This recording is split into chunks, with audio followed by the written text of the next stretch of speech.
Chapter 6281. President Pei had planned everything. But he didn't expect that he would trick Jacob into submitting his resignation application. In fact, his original intention was not to trick Jacob. He really wanted to keep a director position for him. But later his wife whispered in his ear that it was no longer worthwhile for him to help Jacob at the time. And it was a losing business. So he simply used the resignation application that Jacob had already submitted to kick him out of the association.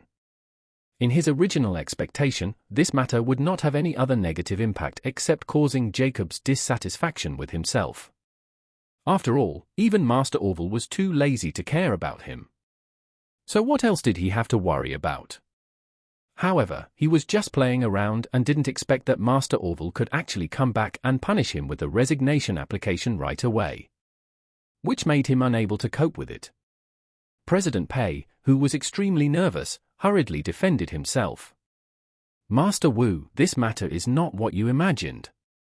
I am indeed under too much pressure.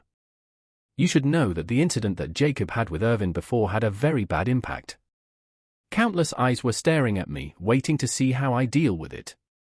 If I didn't deal with it impartially, it would have been difficult to convince the public.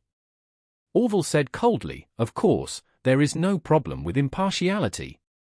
But your behavior of deceiving others to submit resignation applications and then taking the opportunity to drive them out of the association, is it a means of impartiality?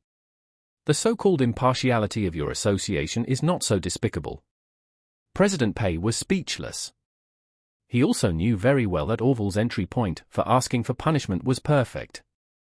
He could always use how serious Jacob's crime was to excuse himself.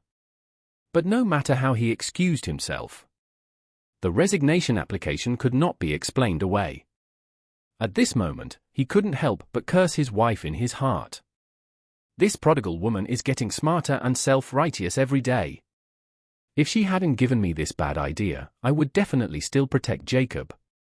In that case, Master Orville would definitely not come to me to blame. He might even thank me for my loyalty to Jacob. Now, I've become a villain in front of Master Orville. Seeing that, President Pei stopped talking. Orville's tone became even colder, and he asked, "What's the matter, President Pei? Don't you want to pay attention to me?" President Pei hurriedly said, No, Master Wu. I don't want to pay attention to you, I'm reflecting."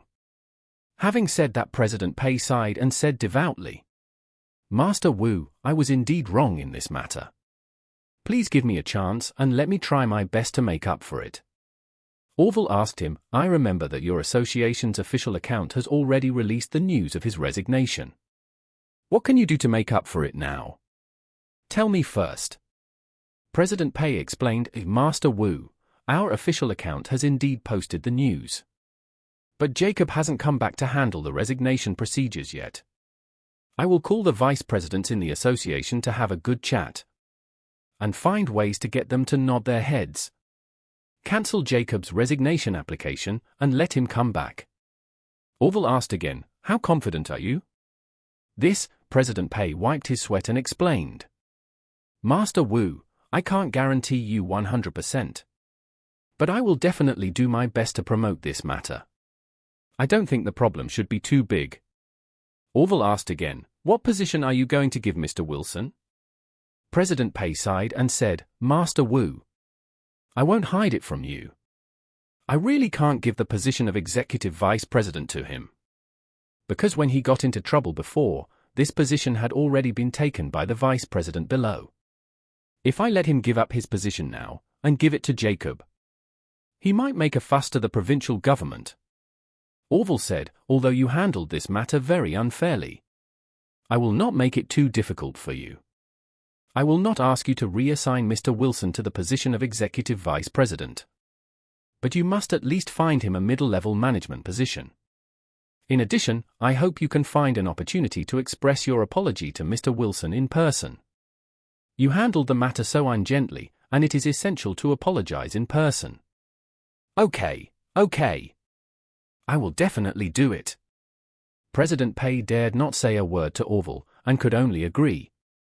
It was not difficult for him to apologize to Jacob in person. But how to find a middle-level management position for Jacob? If he had not listened to his wife's instigation and did not mess around before, it would have been a good opportunity to deal with Jacob, demote him, and let several key positions be promoted to one level. But after all, he missed that good opportunity to go with the flow. And now it is like sailing against the current to do it again, which is somewhat difficult. However, although it is difficult, he did not dare to bargain with Orville. Orville hummed coldly and reminded him. Since you said you can definitely do it, then give me a clear answer this time tomorrow. Okay. President Pei gritted his teeth and agreed, saying, Don't worry, I will call them to a meeting to discuss it right away. Orville smiled and reminded him casually, President Pei, I don't think you can leave the Calligraphy and Painting Association for a while. You and Mr. Jacob will work together in the Calligraphy and Painting Association for a long time in the future. I hope you can get along well. After Orville finished speaking, he hung up the phone without giving him a chance to react or respond. His words suddenly awakened President Pei from a dream. He suddenly understood why his upward path was suddenly blocked by the so-called layoffs. It turned out that the crux was Orville. No. The crux was entirely on Jacob.